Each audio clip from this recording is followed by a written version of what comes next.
7. Box. Wayne McCullough runs out of his corner after 6 rounds of that. Whoa, he hurt right hand. The first time McCullough got in a shot that hurt. You got to get in a few of those. Harold, how do you have it through 6? Jim, 5 rounds to 1, 59-55. Erik Morales faced on those vicious right hands. But Jim, watch very closely. Frank Garza mentioned to the supervisor that Wayne McCullough does use his head when he comes in, just like he did there. I have the same score. Morales slipping. In round 6, Morales slowed down to only 58 punches after throwing 75 or so in each of the 2 preceding rounds. But he still landed 21 of them to land at a much higher rate than McCullough. Nevertheless, you heard Morales' father telling him in the corner, you gave that round away. Hard right hand lands for Morales. McCullough momentarily stunned. Wayne sticks it back in there and comes fighting right back. When you're a big puncher like Morales, you throw it in a couple of those right hands, it takes all of your oxygen. A guy can jump right back on you and get you down. You know what, Larry? I think you're right. I think there's a cut in the left sideburn of Wayne McCullough. I'm not sure I've ever seen that before. Maybe it has something to do with those gloves that Morales imported from Japan. A series of body shots from McCullough. Morales stands there and takes them and comes back with a vicious right hand. McCullough trying to play a little possum. Didn't fool Erik. Erik lands a counter right. McCullough keeps throwing and throwing. Another counter left hand for Morales. And what a display of kinmanship. What a beard for McCullough. He took 2 more big shots from Morales of the kind that might have anesthetized some other opponents. That's what I said earlier. You got to take Morales hard by taking the best shots early on so he can try to box, which he doesn't want to do.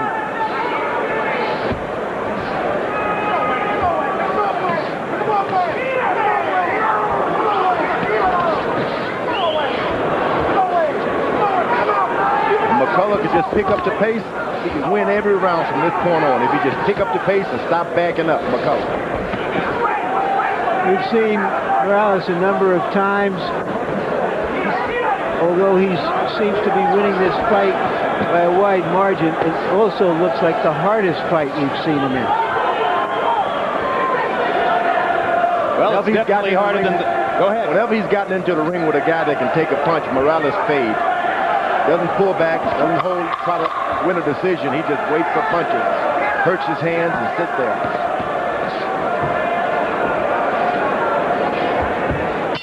Bill.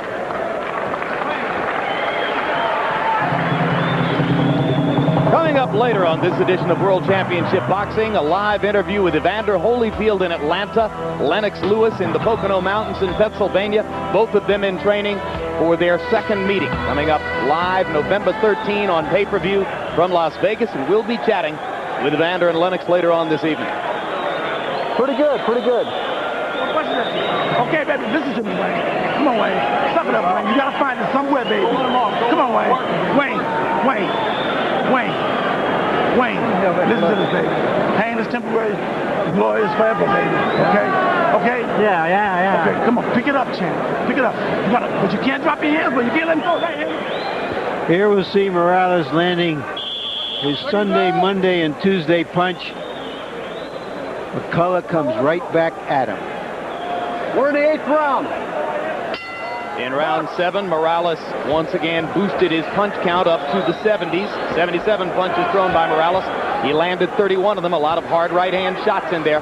McCullough 21 out of 83. McCullough's trainer, Kenny Kroom, making it clear to his fighter that he wants him to win the rest of the rounds.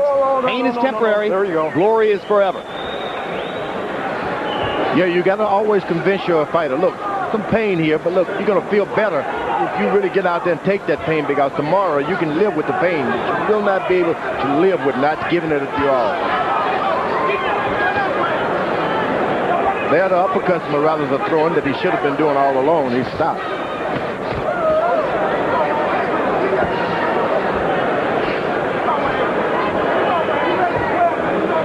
Two well-balanced fighters, always in position to throw punches. Two guys who go to the body and the head. Two guys who throw with both hands. McCullough is doing everything right, but he's not getting into hard shots.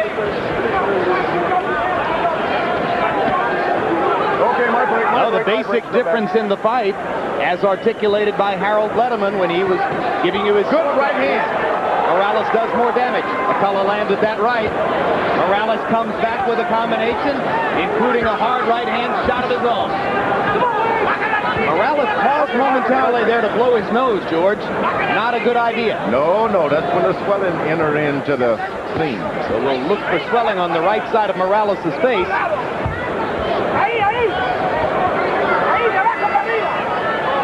At this point, Morales is only defending himself.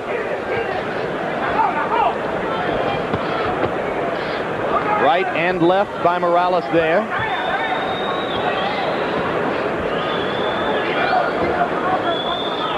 And the swelling begins under the right eye of Erik Morales.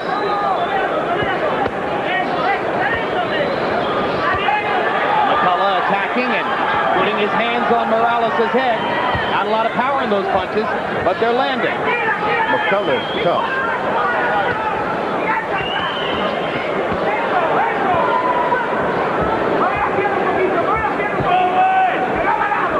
He's almost too tough, George. You wonder how much longer he can go on in his career taking beatings from the better fighters.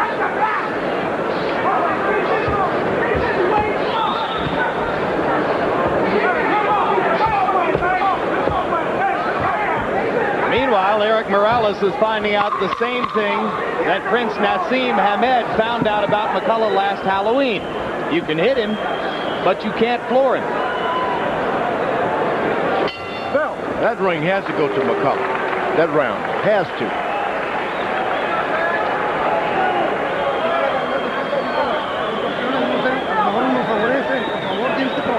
You have to put a lot more pressure on this guy. We have won 5 rounds, but the last 2 I don't know. These 2 rounds could have been yours as well as could have been his. These are too close. You have to put more pressure. You have to work a lot harder on this.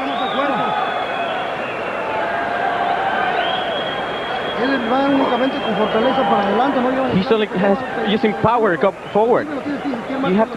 You got to, Wayne, the later the fight to get it, the more the professional I got to become, okay? I got to pick my hands up, and I got to get in his face with that short jab, pushing him with that jab, okay? Don't let him leave you, baby. Cut him off, read him, cut him off. It's your life, brother. Come on, everything.